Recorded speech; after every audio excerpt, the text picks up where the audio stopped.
క్రీస్తునందు ప్రియమైనటువంటి దేవుని వారలారా, దేవుని ప్రజలారా, దేవుని పిల్లలారా, మీ అందరికీ ప్రభువైన యేసుక్రీస్తు వారి పరిశుద్ధ నామంలో మరోసారి నా హృదయపూర్వకంగా నిండు మనసుతో వందనాలు సమర్పిస్తున్నా. మీ అందరూ కూడా మంచి ఆయుష్ ఆరోగ్యాలతో వర్ధిల్లాలని, మీ కుటుంబములన్నీ కూడా బాగుండాలని మీ అందరి కోసం ప్రతిరోజు కూడా మేము ప్రార్థన చేస్తున్నాం. అదేవిధంగా మీ అందరి ప్రార్థన వలన, దేవుని దయ వలన దేవుడు నాకు మరొక అవకాశాన్ని అనుగ్రహించిన విధానం బట్టి దేవునికి కృతజ్ఞతాస్తుతులు సమర్పిస్తూ మీ అందరికీ మరోసారి నా హృదయపూర్వకంగా నిండు మనసుతో వందనాలు సమర్పిస్తున్నా. ఈరోజు అనగా 2026 సంవత్సరము మే నెల 17వ తారీఖు ఆదివారంలో మనం ఉన్నాం. ఈరోజు ఆదివారం కనుక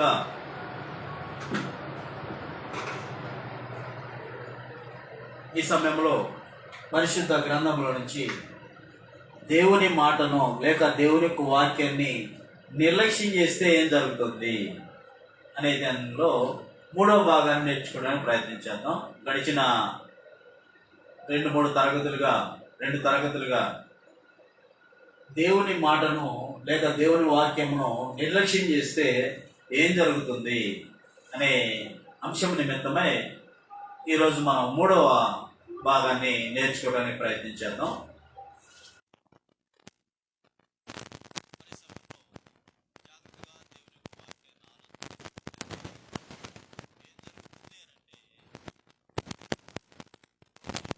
పత్రిక రోమీయులకు రాసిన పత్రిక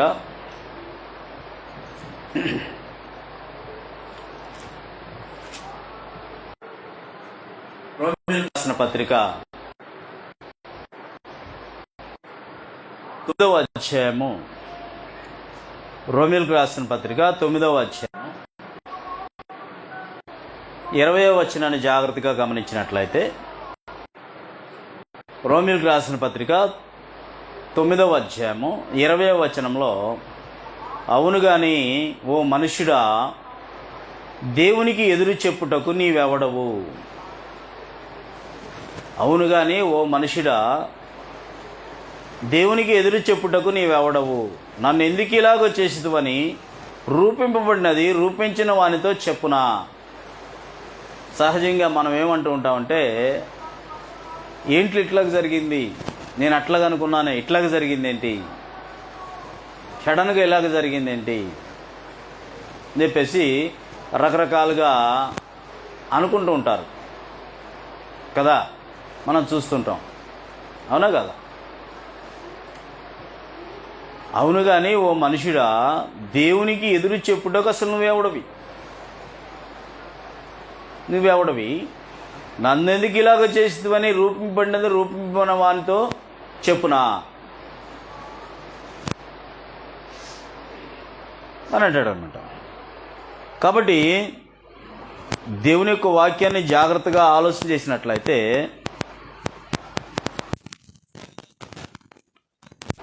కుమ్మరతను ఉన్నాడు. ఆ కుమ్మరతను ఒక మంచి కుండ చేస్తాడు, ఆయన ఇష్టం అది. లేక కూజం చేస్తాడు, లేదా మూకిడి చేస్తాడు, రకరకాల వస్తువులను చేస్తాడు, లేదా పగల కొడతాడు మంచిగా రాకపోతే. అదే ఆయన ఇష్టం, అంతే కదా. అదేవిధంగా ఇక్కడ అంటున్నాడు, నువ్వు అట్లాగ చేసావు, నువ్వు ఇట్లాగ చేసావు అని దేవుణ్ణి మనం అంటుంటాము. అయితే అవును కానీ ఓ మనుషుడా, దేవునికి ఎదురు చెప్పుటకు నీవెవడు అంటున్నాడు. నన్ను ఎందుకు ఇలాగో చేసివని రూపింపబడినది రూపించిన వానితో చెప్పునా అంటాడు అనమాట. కాబట్టి జాగ్రత్తగా ఆలోచన చేసినట్లయితే, అవునా కాదా?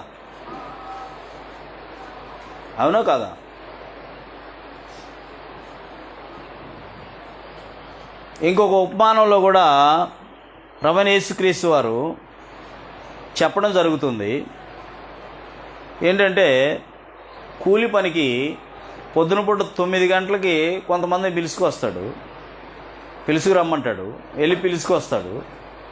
తర్వాత 2 గంటలకు 3 గంటలకు వెళ్ళి పిలుచుకురమ్మంటాడు. ఇంకెవరన్నా ఖాళీగా ఉంటే సాయంత్రం 5ంటికి ఇంకెవరైనా ఖాళీగా ఉంటే ఇంకెవరైనా పిలుచుకురమ్మంటాడు. అయితే ఆ పిలుచుకురమ్మన్నప్పుడు వస్తే అందరికీ తన ఇష్టం వచ్చినప్పుడు అట్లుగా, అంటే నీ కూలికి ఎంత ఇస్తాననే మాట్లాడుకునే పిలుచుకొస్తాడు. ఉదయం 9ంటికి వచ్చిన వాళ్ళని ఇదే కూలి ఎంతే ఇస్తానంటాడు, లేక మధ్యాహ్నం 2-3ంటికి పిలుచుకురమ్మని చెప్పి పంపించిన వాళ్ళకి అదే కూలి ఇస్తానంటాడు. 5ంటికి వెళ్ళి పిలుచుకొచ్చిన వాళ్ళకి అదే కూలి ఇస్తానంటాడు. అదే ఆయన ఇష్టం, అంతేనే కదా, అది ఆయన ఇష్టం అనమాట. అదే మత్తయి సువార్త చూడండి, మత్తయి సువార్త 20వ అధ్యాయంలో అంటుంది ఆ సంభాషణ. జాగ్రత్తగా గమనించినట్లయితే నేను చదువుతున్నాను మొదటి నుంచి. ఎలాగనగా పరలోక రాజ్యము ఒక ఇంటి యజమాని పోలి ఉన్నది. అతడు తన ద్రాక్ష తోటలో పనివారిని కూలికి పెట్టుకొనుటకు ప్రొద్దున్నే బయలుదేరి దినమునకు 1 దేనారము, పుట్టినోట్లో 2 ఉంది, కింద ఇంచుమించు ₹1 అంట. దినమునకు, రోజుకి ₹1 చొప్పున.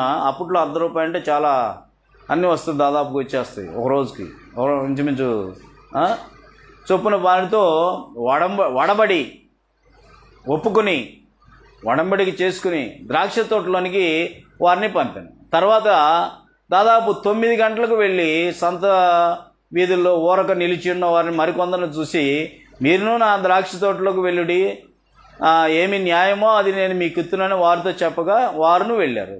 దాదాపు 12 గంటలకు మళ్ళా 3 గంటలకి మళ్ళా అతడు మరలా వెళ్ళి అలాగే చేశాను. తిరిగి దాదాపు చివరికి 5 గంటలకి, సాయంత్రం పూట 5 గంటలకు వెళ్ళి మరికొందరు నిలిచి ఉండగా వారిని కూడా చూసి అక్కడ కూడా మీరు ఎందుకు ఊరకనే నిలిచి ఉన్నారని వారిని అడగగా, వారు ఎవడును మమ్మల్ని కూలికి పెట్టుకోలేదా అనేది. అందుకు అతడు మీరు నా ద్రాక్ష తోటలోనికి వెళ్ళము. సాయంకాలం అయినప్పుడు ఆ ద్రాక్ష తోట యజమాని తన గృహ నిర్వహణని చూసి పనివారిని అందరం కూడా దగ్గరికి పిలిచి చివర వచ్చిన వారును మొదట వచ్చిన వారును వరకు వారికి కూలి ఇమ్మని చెప్పాను. దాదాపు 5 గంటల కూలికి కుదిరిన వారు వచ్చి ఒక్కొక్క దేనారము చొప్పున తీసుకొనిరి. మొదటి వారు వచ్చి తను ఎక్కువ దొరుకును అనుకోనిరి, కానీ వారికి 1 దేనారమునే దొరికాను. వారు అది తీసుకుని చివరకు వచ్చిన 1 గంట మాత్రమే, అంటే 6ంటికి పని ముగించబడుతుంది కదా, 5ంటికి వచ్చారు, 6ంటికి వెళ్ళిపోయారు. 1 గంట పని చేశారు. వీళ్ళకి మాకు అదే జీతం వచ్చింది, పొద్దునుంచి చేసిన వాళ్ళకి అదే జీతం వచ్చింది అని చెప్పేసి పగలంతయు కష్టపడి ఎండ బాధ సహించిన మాతో వానిని సమానంగా చేసివే అని ఆ ఇంటి యజమాని మీద సణుగుకొల్లి.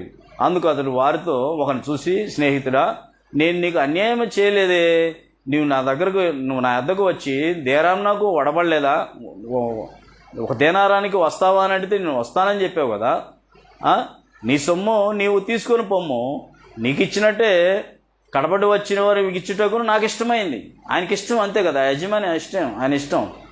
నాకు ఇష్టం వచ్చినట్టు నా సొంత సొమ్ములో చేయుటకు న్యాయము కాదా?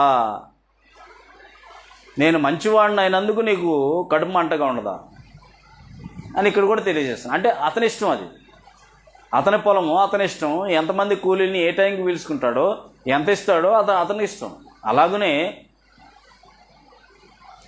అలాగునే ఇందాక అవునుగానే ఓ మనుషుడా, దేవునికి ఎదురు చెప్పుటకు నీవెవడవు, నన్నెందుకు ఇలాగో చేస్తామని రూపింపని వారితో చెప్పునా అని చెప్పేసి ఇక్కడ అంటారనమాట. అవునా కదా? వాస్తవమే కదా అది. కాబట్టి జాగ్రత్తగా ఆలోచన చేసినట్లయితే దేవుని మాటను, వాక్యం నిర్లక్ష్యం చేస్తే ఏం జరుగుతుందంటే ఆయన ఇష్టం, ఏం చేస్తాడు తెలియదు, ఆయన ఇష్టం అది. అవునా కదా? ఆయన ఇష్టం. ఇంకా సామెతల గ్రంథంలో కూడా కొన్ని మాటలు మనం గమనించినట్లయితే 1వ అధ్యాయంలో, సామెతల గ్రంథము 1వ అధ్యాయము 22వ వచనం నుంచి గమనించినట్లయితే, సామెతల గ్రంథం 1వ అధ్యాయము, సామెతల గ్రంథం 1వ అధ్యాయం 22వ వచనం నుంచి గమనించినట్లయితే, ఎట్లనగా జ్ఞానము లేని వారులారా, మీరెన్నాళ్ళు జ్ఞానము లేని వారుగా ఉండకూడదురు. అపహాసకులారా, మీరెన్నాళ్ళు అపహాసము చేసు ఆనందింతురు. బుద్ధిహీనులారా, మీరెన్నాళ్ళు జ్ఞానంను అసహించుకుందరు. నా గద్దింపు విని తిరుగుడి, ఆలకించుడి. నా ఆత్మను మీ మీద కుమ్మరింపబడును, నా ఉపదేశం మీకు తెలిపెదను. నేను పిలువగా మీరు వినకపోతిరి, నేను చేయి చాపుగా ఎవరినూ లక్ష్య పెట్టకపోతిరి, నేను చెప్పిన బోధ ఏమీ మీరు వినక త్రోసివేసిరి, నేను గద్దెంపుగా లోబడకపోతిరి. కాబట్టి మీకు అపాయము కలిగినప్పుడు నేను నవ్వెదను, మీకు భయము కలిగి వచ్చినప్పుడు నేను అపహాస్యం చేసేదను.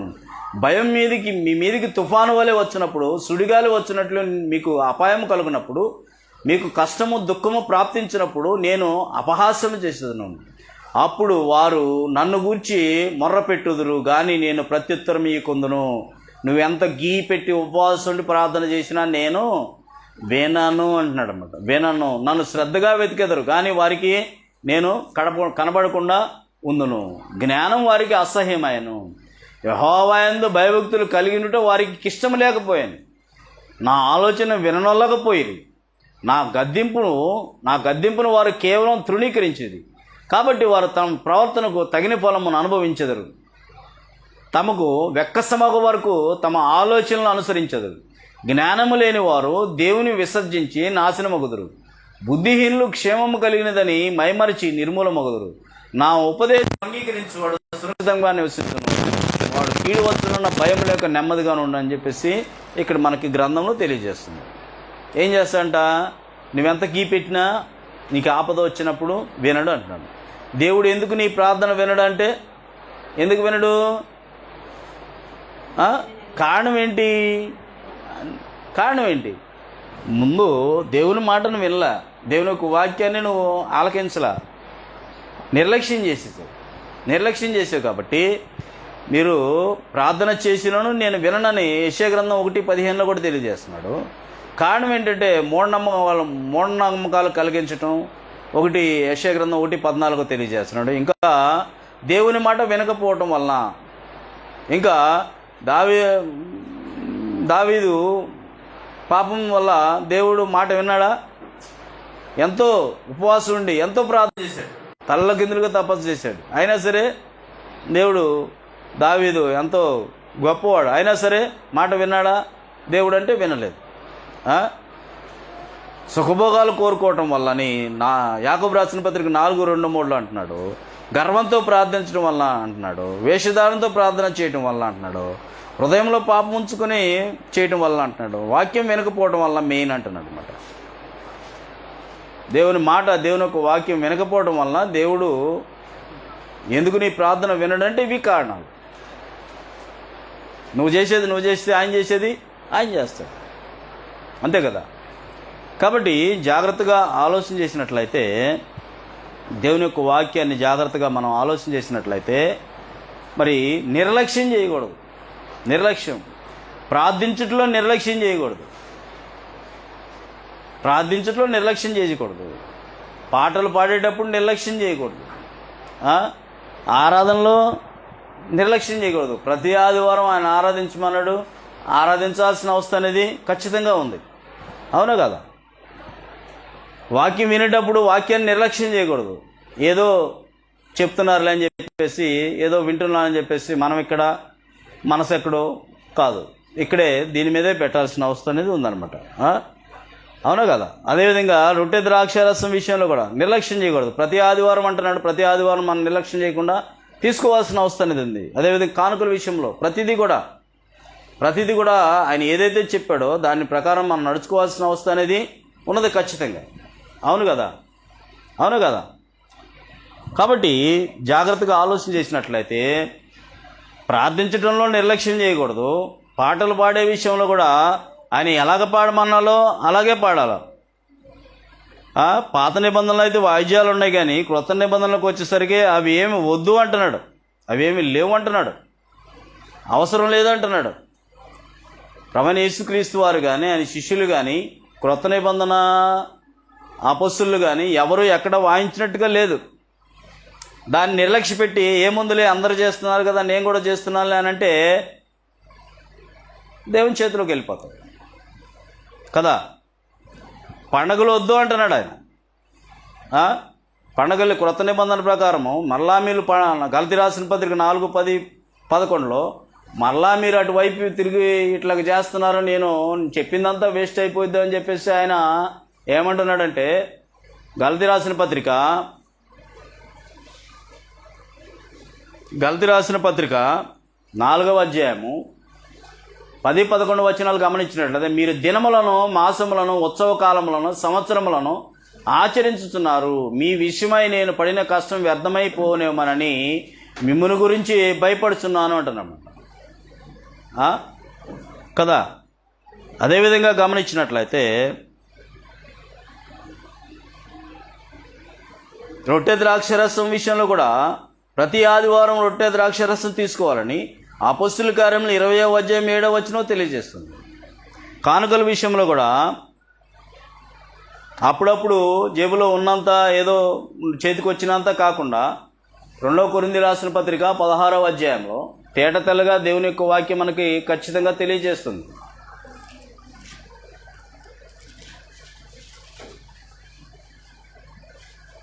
క్షమించండి, 1 కొరింథీ రాసిన పత్రిక 16వ అధ్యాయం 1-2 వచనాల్లో, పరిశుద్ధుల కొరకైన చందా విషయం అయితే నేను గలతీ సంఘమునకు నియమించిన ప్రకారం మీరును చేయడి. నేను వచ్చినప్పుడు చందా పోగు చేయకుండా ప్రతి ఆదివారము మీలో ప్రతివాడు తన వర్ధిల్ని కొలది తన సొంత సొమ్ము నిల్వ చేయవలను. అలాగా చేయాలని చెప్పేసి గ్రంథం తేట తెల్లగా తెలియజేస్తుంది. ఏముందని చెప్పేసి మనం నిర్లక్ష్యం చేయకూడదు.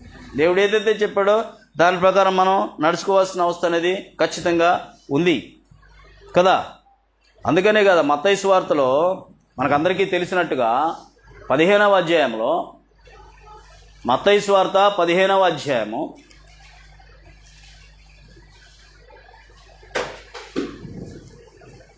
15వ అధ్యాయము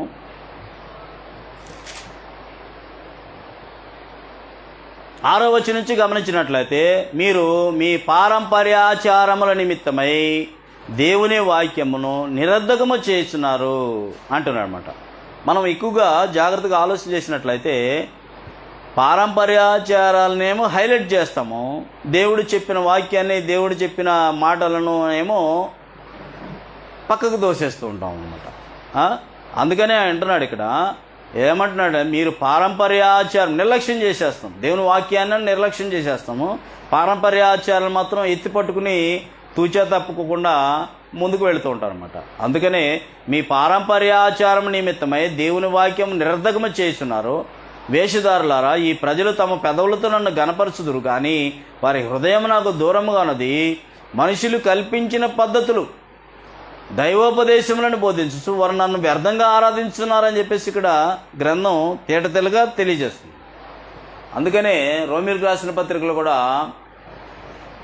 రోమీయులకు రాసిన పత్రిక 12వ అధ్యాయంలో కూడా ఒక మాట మనం గమనించినట్లయితే, రోమీయులకు రాసిన పత్రిక 12వ అధ్యాయంలో 1-2 వచనాలు కూడా గమనించినట్లయితే, కాబట్టి సహోదరులారా, పరిశుద్ధమును దేవునికి అనుకూలమునైన సజీవ యాగము మీ శరీరములను ఆయనకు సమర్పించుకొనుడని దేవుని వాత్సల్యతను బట్టి మిమ్మల్ని బతిమాలుకొనుచున్నాను. శీలం ముఖ్యం అంటున్నాడు అనమాట.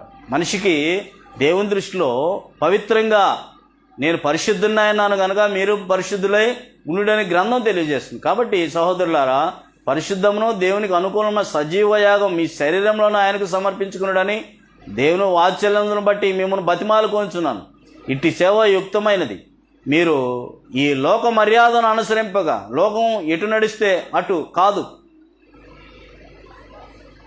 దేవుడు ఏం చెప్పాడో ఆ వాక్యాన్ని నిర్లక్ష్యం చేయకుండా కుడి ఎడమ తొలగకుండా తినక నడవటమే ధ్యేయంగా పెట్టుకోవాల్సిన వస్తుంది. నేను పిల్లవాడనైనప్పుడు పిల్లవాడి వలె యోచించింది, పిల్లవాని వలె మాట్లాడుతుంది. ఇప్పుడు పెద్దవాడినై పిల్లవాడిని చేస్తున్న మానివేసినట్లుగా మానివేయాల్సిన వస్తుంది. మనలో దేవునికి ఆయాసకరమైన ప్రతి స్థితిని దూరపరచుకోవాల్సిన వస్తుంది కదా. మీరు ఈ లోక మర్యాదను అనుసరింపక ఉత్తమమును అనుకూలమును సంపూర్ణమై ఉన్న దేవుని చిత్తం ఏదో పరీక్షించి తెలుసుకున్నట్లు మీ మనసు మారి నూతన మొగట వలన రూపాంతరం పొందండి అంటున్నాను. రూపాంతరం పొందాల్సిన అవస్థ అనేది ఉన్నది కదా. కాబట్టి జాగ్రత్తగా దేవుని వాక్యాన్ని ఆలోచన చేసినట్లయితే దేవుడు ఒక్కడే, దేవుడు ఒక్కడే. దానికి ఇంకా కలపడానికి, చెరపడానికి ఎట్టి పరిస్థితులను అవకాశం ఇవ్వకూడదు. ఎందుకంటే ద్వితీయోపదేశకాండం 32-39 పాత నిబంధనలను కూడా చెప్పాడు, ఇదిగో నేనే దేవుడు, నేను తప్ప వేరొక దేవుడు లేడు, మృతి నొందించువాడను, బ్రతికించువాడను, గాయపరిచేది, గాయాన్ని కట్టేది నేనేం చెప్పేసి తేట తెల్లగా క్లియర్గా తెలియజేసేది. క్రొత్త నిబంధనలోకి వచ్చేసరికి ఎఫెసీ పత్రికలో కూడా 4వ అధ్యాయము 4వ వచనం నుంచి గమనించినట్లయితే శరీరం ఒక్కటే, ఆత్మయు ఒకటే, ఆ ప్రకారమే మీ పిలుపు విషయమై ఒక్కటే నిరీక్షణ అందించుటకు పిలువబడితిరి. ప్రభు ఒక్కడే, విశ్వాసం ఒక్కటే, బాప్తిస్మం ఒక్కటే, అందరికీ తండ్రి అయిన దేవుడు ఒక్కడే. ఆయన అందరికీ పైగా ఉన్నవాడై అందరిలో వ్యాపించి అందరిలో ఉన్నాడని చెప్పేసి తెలియజేస్తుంది. గమనించినట్లయితే శరీరం ఒక్కటే. శరీరం అంటే సంఘము. సంఘం ఒక్కటే. ఆత్మయు ఒక్కటే. 2-3 ఆత్మలు వస్తాయా?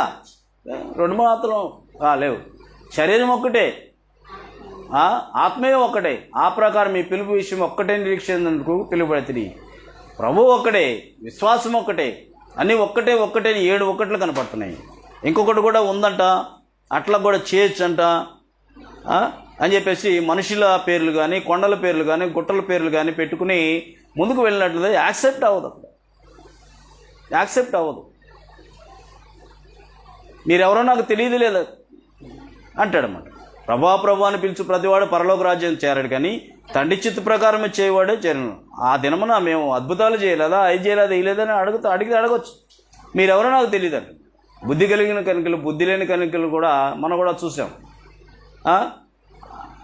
ఆ నూనె అయిపోయింది, నూనె తెచ్చుకుంటామని వెళ్ళారు, బయటికి వచ్చేదాన్ని తలుపేసింది. అయ్యా తలుపు తీయమంటే మీరెవరో నాకు తెలియదని చెప్పేసి అలాంటి పరిస్థితి ఎదుర్కొండం జరుగుతుంది.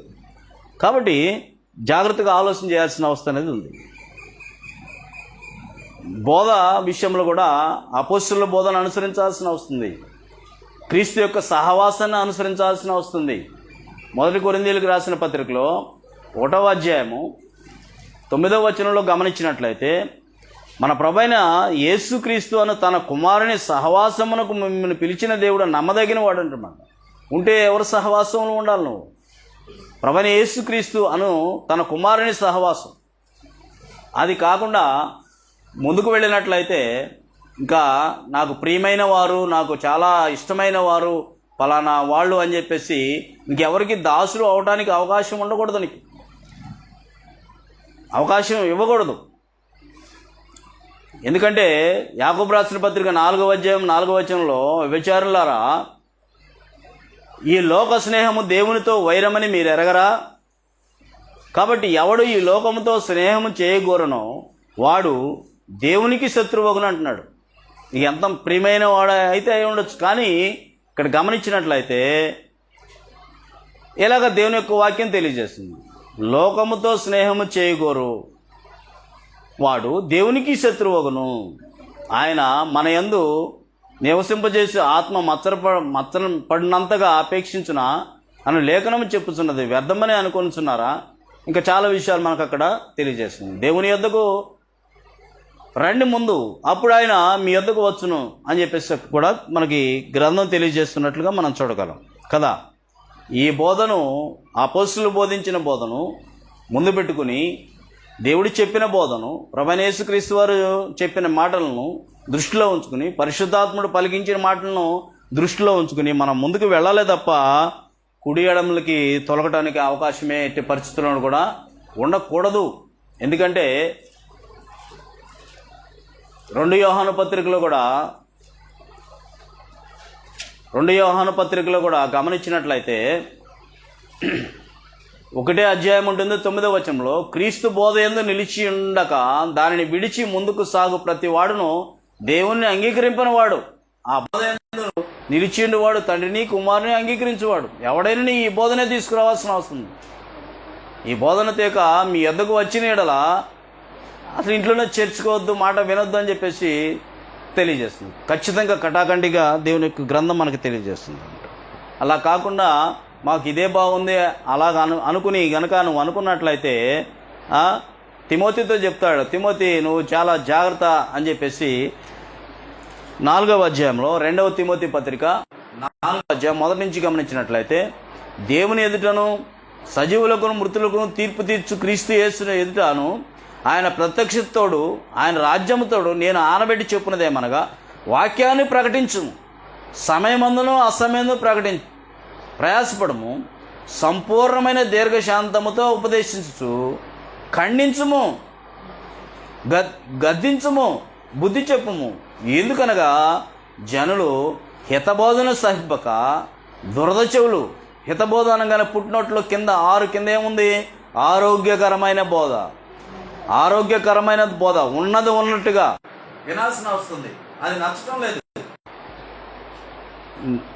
లోకంలో జాగ్రత్తగా ఆలోచన చేసినట్లయితే ఆనాడు ప్రభువైన యేసుక్రీస్తు కావాలా, బరబ్బా కావాలంటే మాకు బరబ్బానే కావాలన్నట్టుగా ఇక్కడ. అందుకనే ఎందుకనగా జనులు హితబోధన సహింపగా దురద చెవులు గలవారై తమ స్వకీయ దురాశను అనుకూలమైన ఏదైతే బాగుంటుందో పెట్టకథలు ఇవన్నీ కూడా సత్యమునకు చెవిని యొక్క కథల వైపు తిరుగు కాలం వస్తుందని చెప్పేసి నువ్వు ఖండించు, బుద్ధి చెప్పు ఇలాగని చెప్పేసి పౌలు గారు తిమోతితో కటాఖండిగా చెప్తున్నట్టుగా ఈ మాటలు కూడా మనం గమనించవచ్చు అనమాట.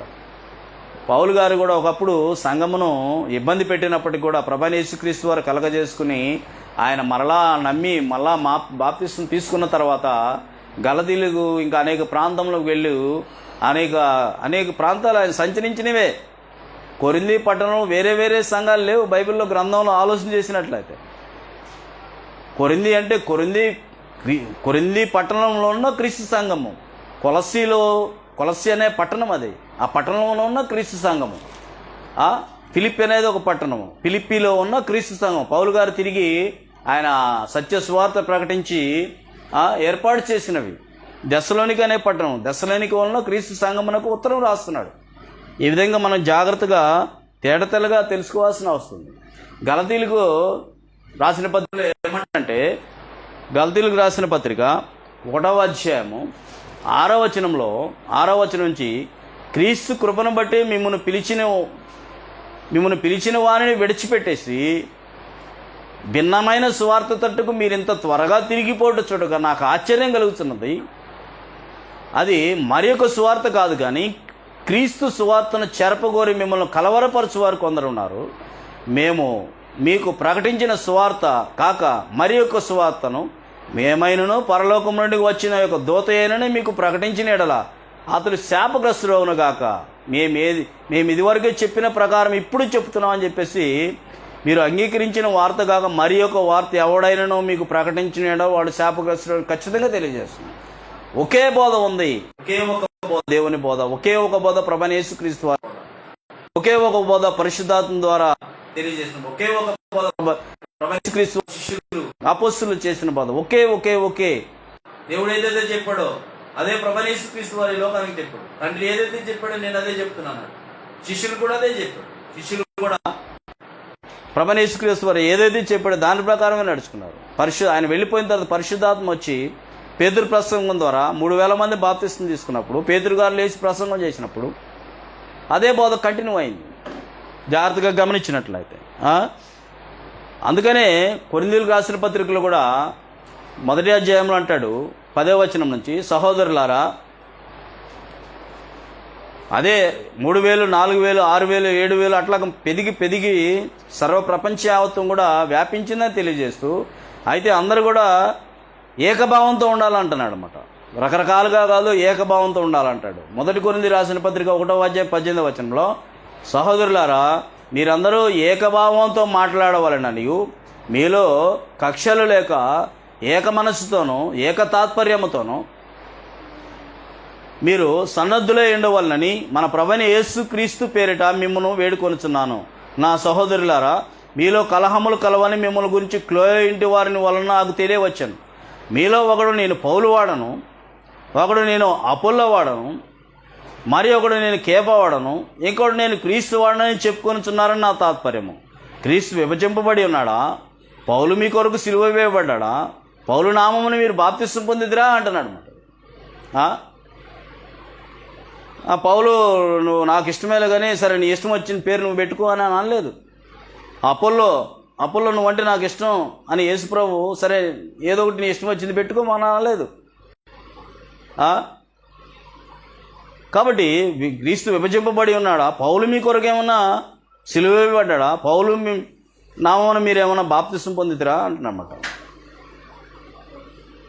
కదా. జాగ్రత్తగా దేవుని యొక్క వాక్యాన్ని ఆలోచన చేసినట్లయితే ఇలాగ ఎందుకు జరుగుతుంది అని అంటే, వాస్తవానికి ఇలాగ ఎందుకు జరిగింది అని అంటే, క్రీస్తు శకం 606 వరకు ఒకటే ఉందండి. ఒకే ఒక సంఘం అనేది ఉంది. ఆ తర్వాత సాతానుడు ఎవరిని మోసం చేయాలని వెతుకుతూ తిరుగుతూ సర్వలోకాన్నే మోసం చేయాలని చెప్పేసి అక్కడి నుంచి స్టార్ట్ అయినాయి ఒక్కొక్కటి.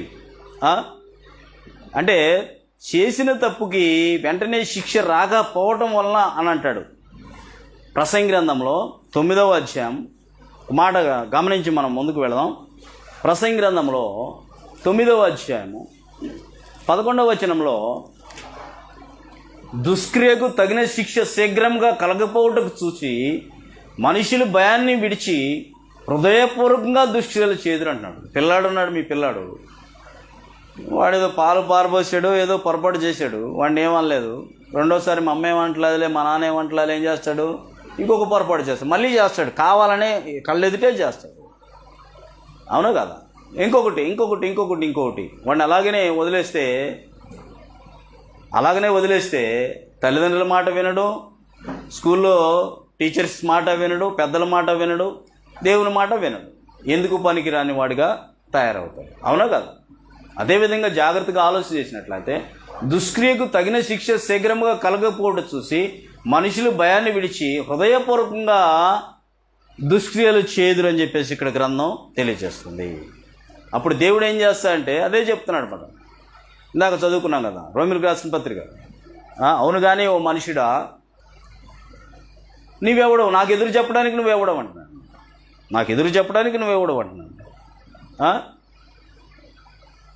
తిమోతి రాసిన పత్రికలో కూడా ఇంకొక మాట గమనించినట్లయితే 6వ అధ్యాయము,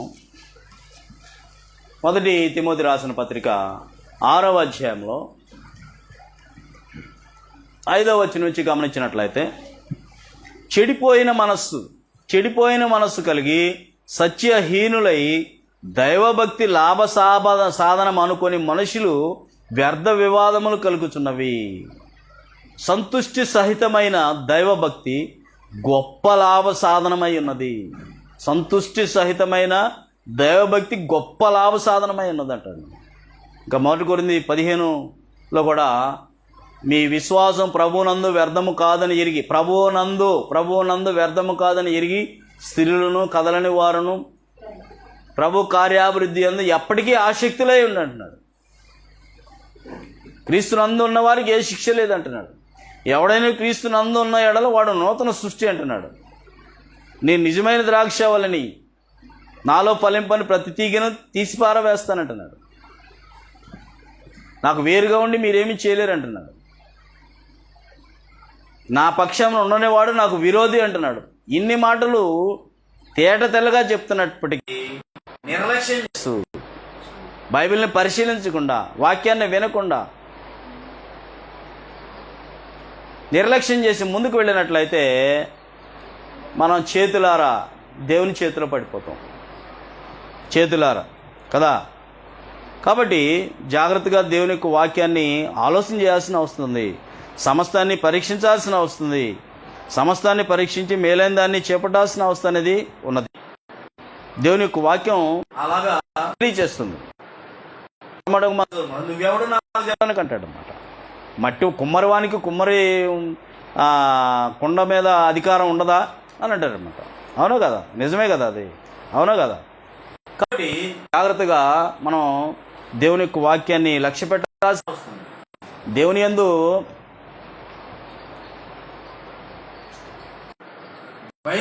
భయం లేకపోతే, దేవుని యందు భయం లేకపోతే నిర్లక్ష్య పెట్టేస్తా, ఏం దేవుడు ఏం చేస్తాడు, నేనేం చేసినా ఏం చేస్తాడు అని చెప్పి విర్రవీగి సాహసించి కుడి ఎడమకు తొలగిపోయినట్లయితే,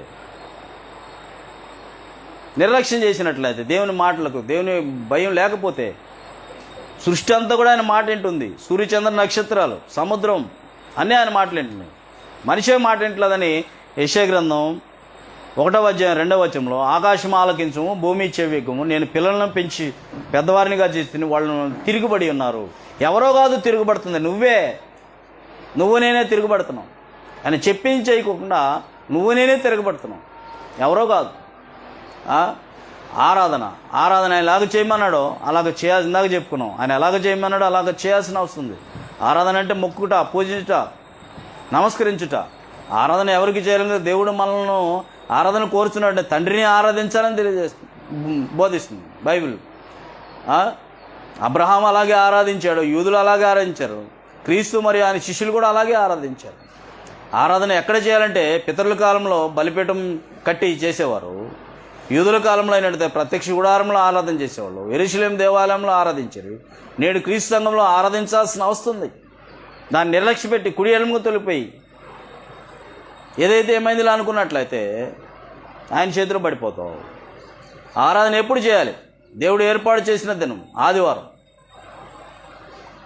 ప్రభు దినమందు అనగా ఆదివారం. ప్రతి ఆదివారం క్రైస్తవులు సమాజంకు కూడి ఆయన శరీరాన్ని, ఆయన రక్తాన్ని, పాల్పంపులు పొందాల్సిన వస్తుంది.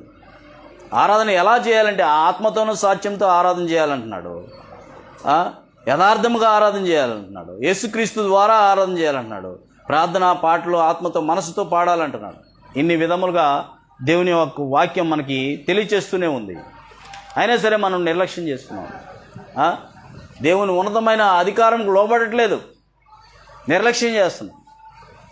దేవుని ఉన్నతమైన అధికారానికి లోబడతలేదు.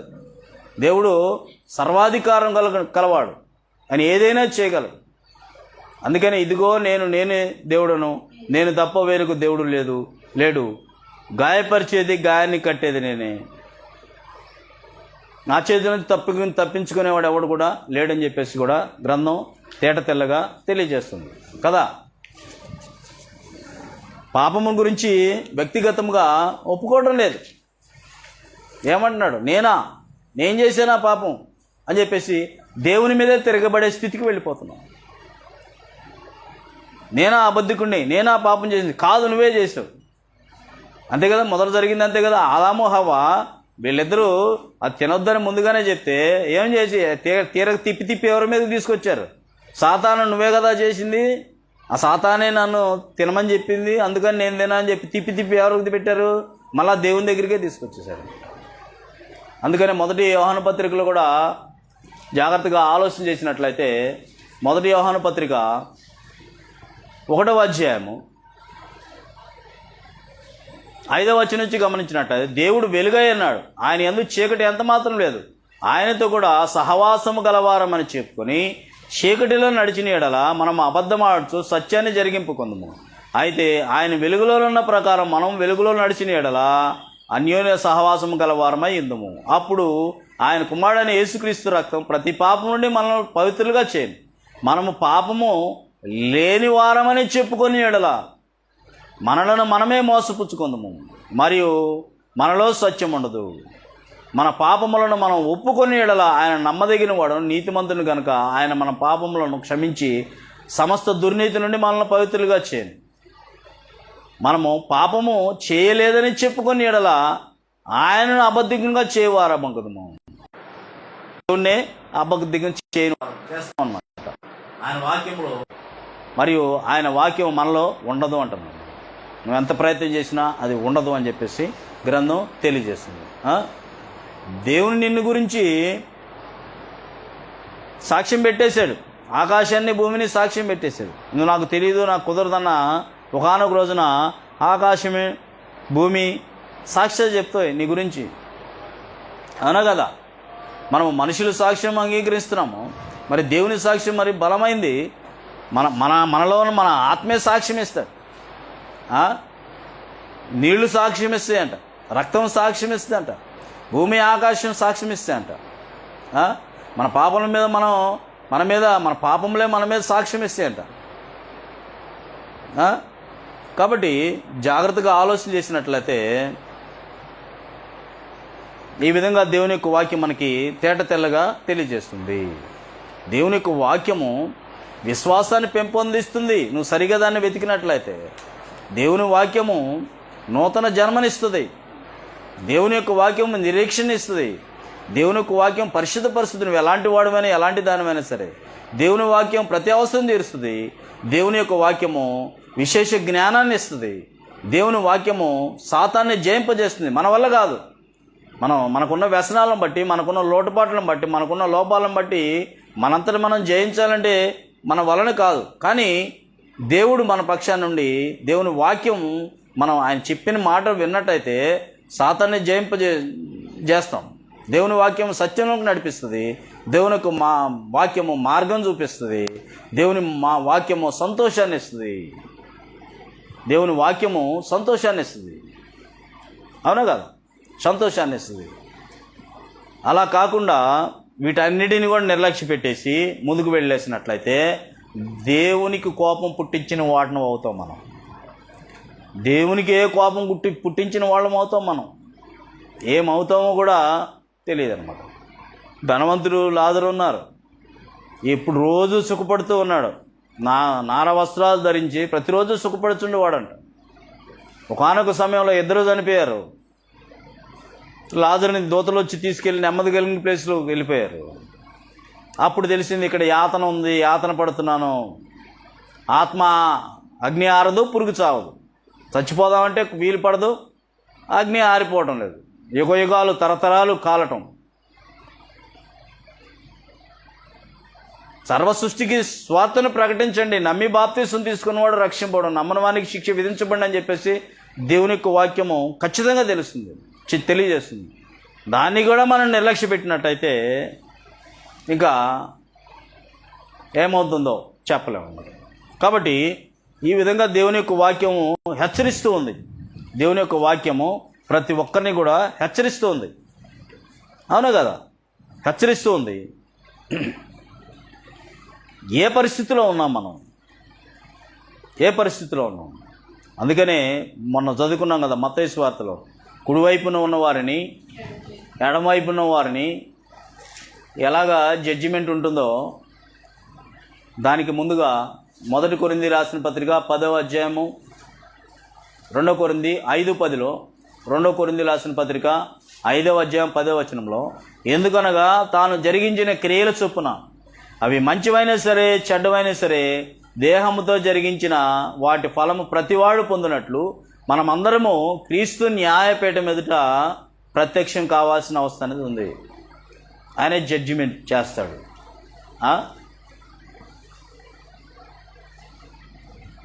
మత్తయి సువార్తలో కూడా మనం గమనించినట్లుగా 25వ అధ్యాయము 32 నుంచి, అప్పుడు సమస్త జనములను ఆయన పోగు చేయబడుదురు. గొల్లవాడు మేకల్లో నుండి గొర్రెలను వేరుపరిచినట్లు ఆయన వారిని వేరుపరిచి తన కుడివైపున గొర్రెలను, ఎడమవైపున మేకలను నిలువబెట్టును. అప్పుడు రాజు తన కుడివైపున ఉన్న వారిని చూసి, నా తండ్రి చేత ఆశీర్వదింపబడిన వారలారా, లోకం పుట్టినది మొదలుకొని మీ కొరకు సిద్ధపరచబడిన రాజ్యమును స్వతంత్రించుకోండి అని చెప్పును. 41వ వచనంలో, అప్పుడు ఆయన ఎడమవైపున ఉండు వారిని చూసి, శపింపబడిన వారలారా, నన్ను విడిచి అపవాదికిని వారి దూతలకును సిద్ధపరచబడిన నిత్యాగ్నిలోనికి పోవుడి అని చెప్తాడు. కాబట్టి ప్రతి ఒక్కరం కూడా సమస్తాన్ని పరీక్షించి మేలైన దాన్ని చేపట్టాల్సిన అవసరం ఉంది. యెహోవా గ్రంథమును పరీక్ష చేయాల్సిన అవసరం అనేది ఉన్నది.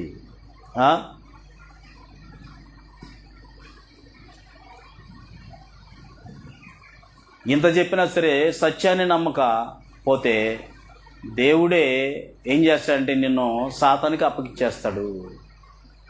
దేవుడు ఏం కోరుకుంటున్నాడు? 2వ పేతురు రాసిన పత్రిక 3వ అధ్యాయం 9వ వచనంలో, లోకంలో ఎవరు నశించడం, సాతానుకి చోటు ఇవ్వకుండా ఎవరిని కూడా నశించడం ఆయనకి ఇష్టం లేదు. ముందు అందరూ కూడా రక్షింపబడాలని ఆయన కోరుకుంటున్నాడు. పేతురు రాసిన 2వ పత్రిక 3వ అధ్యాయము 9వ వచనంలో, కొందరు ఆలస్యమని ఎంచుకున్నట్లు ప్రభు తన వాగ్దానం గురించి ఆలస్యం చేయవాడు కాడు, కానీ ఎవడు నశింపవలన నిశ్చయింపక అందరూ మారు మనసు పొందవలన కోరుచు ఈ ఎడల దీర్ఘశాంతము గలవాడై ఉన్నాడు, దీర్ఘశాంతం కలిగిన వాడై అని చెప్పేసి ఇక్కడ గ్రంథం మనకి తెలియచేస్తుంది కదా.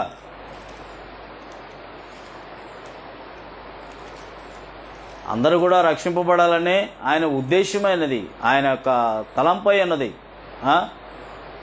అలా కాకుండా ఉన్నట్లయితే, సత్యాన్ని నమ్మకపోతే దేవుడే మనల్ని ఏం చేస్తాడని సాతానికి అప్పగిచ్చేస్తాడు.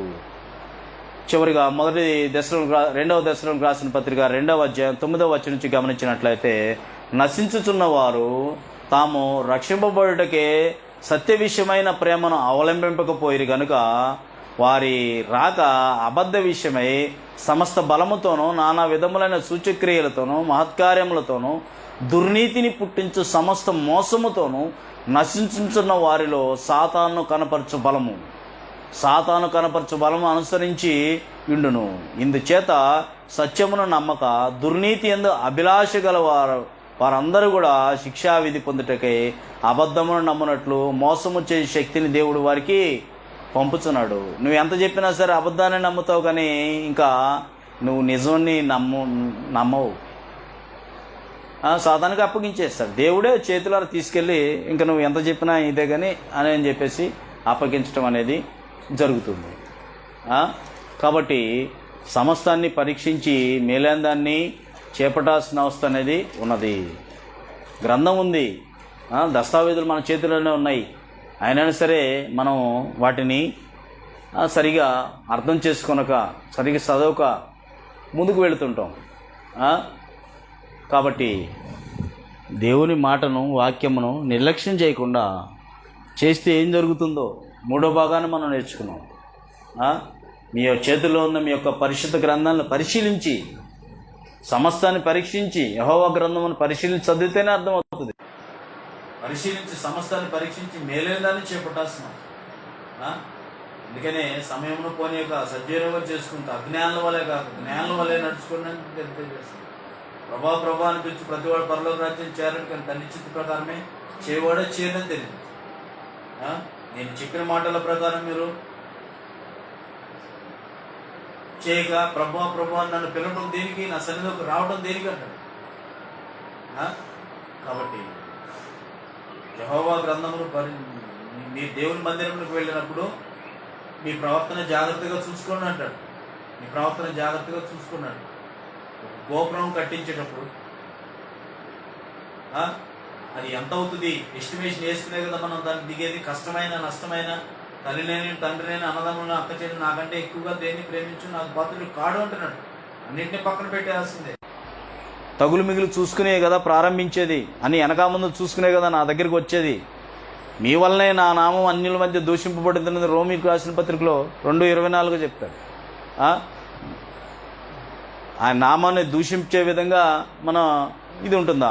ఎవరంతలో వారు ఆత్మ పరీక్షణ చేసుకుని సమస్తాన్ని పరీక్షించి మేలైనదాన్ని చేపట్టాలనే కోరుకుంటూ